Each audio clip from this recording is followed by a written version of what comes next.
Welcome to a new video. All right, so we are now in April and a lot of things are happening. So we have quite a few deals closing this month and we are upping our marketing. We are going to change a few things. We're dipping into some land and quite a few more things. So there's a lot going on and I want to break down real quick one of the deals we just had closed. All right, so I'm gonna give you the breakdown of start to finish, what a wholesale deal looks like that we made $50,000 on. All right, so I'm gonna give it addresses here. So the address for this property was 1700 Bridal Walk Court in Gotha, Florida. So the way the lead came in was through Google, PPC. We use a third-party service. We use Bateman Collective. They manage all of our PPC, all of our Google stuff. That lead came in. Our acquisition manager set an appointment for the next day. He was talking to the seller. The lady said that it's way too big of a house. She doesn't want to deal with it anymore. And she knows she can get more going through a realtor, but she doesn't want to deal with the hassle. So our acquisition person goes out there. The next day, he talks to her. It's a huge house. It's 4,000 square feet.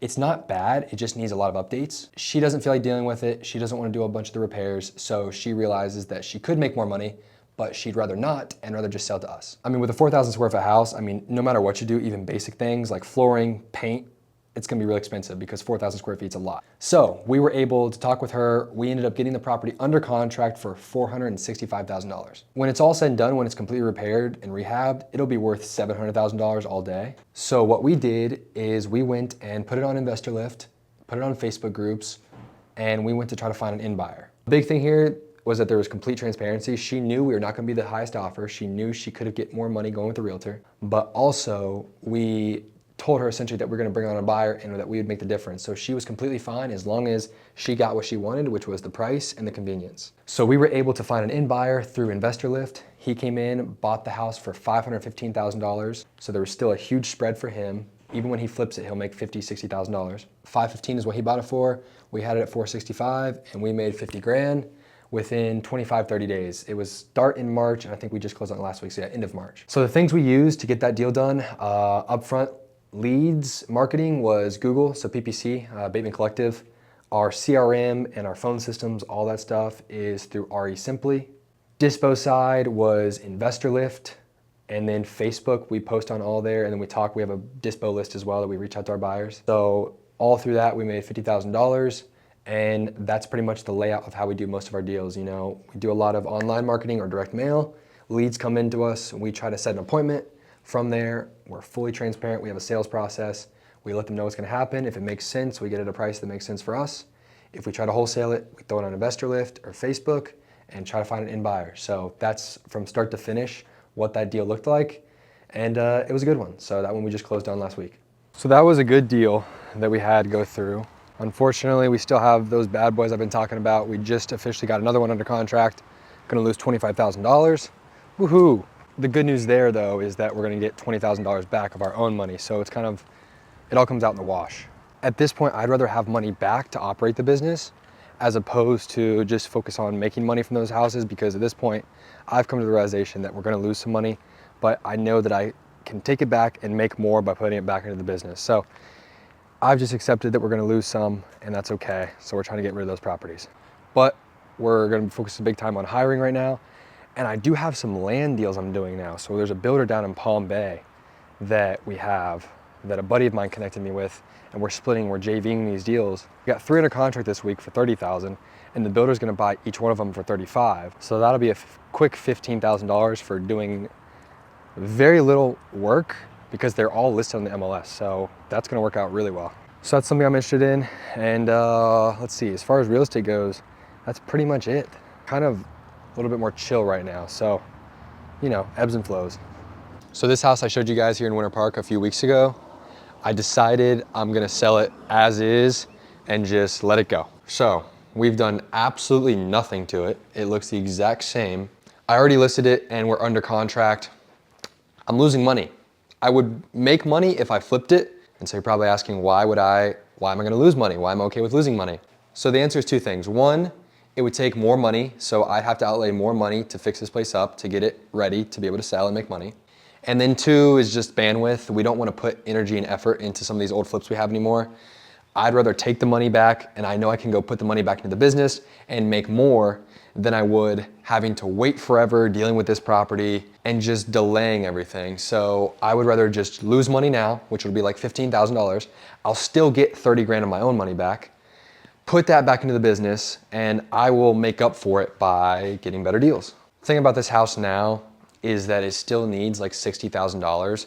And so this business that I'm in is super cash intensive. So $60,000 can go a long way towards actually running the business. So I'd rather not take my money, put it into this, and only make $25,000 when I sell this property. I would rather take the money, put it back into the business where we can start getting better deals, make more money consistently, and just grow. Because having cash to be able to spend on the business is something that I'm really trying to focus on right now. And all of my money is freaking tied up in these properties. So I'm okay taking a few losses, like I've talked about, but we're gonna take that money, put it back into the business, and we will definitely make up for it. I kind of sort of thought for a little bit about keeping the house for myself to live in because it is here in Winter Park, which I like, and I'll probably end up living here the next place I move to. But I'll be honest with you, I deal with houses all the time. I flip houses, deal with them all the time, constantly. I don't personally want to have to deal with upkeep and dealing with all that stuff. So I'm deciding to continue to rent, even though I own an investment company and I could buy my own house. I would just prefer not to. April has been a doozy, so we haven't gotten many deals. Good news is though, I'm supposed to go get one locked up tomorrow, and then a good friend of mine who's a realtor, she just texted me a really good one as well. So I'm hoping that both of those come through. One of them will be like $25,000 assignment fee. Hopefully, that's what I'm projecting. And then the other one will be a flip. That one could be 50. So, golly, we need that. This whole entrepreneurship thing is crazy, man. I mean, so I've been thinking a lot lately about bigger deals and doing bigger deals, you know, making sure that like we're going after things that the juice is worth the squeeze. You know, for example, I've been recently looking into land entitlements. So side note, I opened up a land company. I'll talk about that a little bit more. But I was talking to another buddy of mine who focuses on land entitlements, like big plays. And you could be making 1, 2, 3, 4, $5 million on one play. And I was telling him, I'm like, dude, do you know how hard I'm gonna have to grind to get the house flipping biz to, you know, $5 million a year? I mean, that's doing a ton of deals. So I don't know, just thinking bigger, thinking, you know, longer term, like what gets me excited to go and actually, I want to chase like big deals and be, you know, happy once we get one and not just feel like we're having to constantly chase. But that's also probably in part due because we're in the trenches right now and like we've been having a lot of things fall through. It's just been tough. But anyways, those are my thoughts. That's kind of like what we have going on right now. Oh man, and then also too, I want to build a freaking cool office space, man. I saw this picture on Twitter. I'll throw it up here. So what I really like to do, my buddy Aaron and I, who are starting the land business, what we really want to do is build one of these like fancy contractor garages like you saw here. And in one section, you know, throw a pickleball court because we're grinding on pickle. And then for me, I'd like to throw a gym in the other one. Like imagine pulling up, that's your office space. You know, you could have office on like maybe the second story, and then below you got a gym and a freaking pickleball court. That'd be dope. So, side note, last thing. I saw this note that I made and left for myself, you know, like 2 years ago. And it's like, yeah, once I get to 10K a month, I'll be happy. I'll be good. Like everything will be good. It'll be solid. Oh my God. Anything but the truth. Got to keep moving the goalposts. I mean, way past that, and it's still not anywhere close to being satisfied. So it's just a reminder, like those things you say would make you happy, when you achieve them, they actually don't because you move the goalpost. Yeah, so got to keep moving, grooving. But words to the wise. I'll probably watch back this video in 5 years when I'm like, yeah, 100K a month will make me happy. Okay.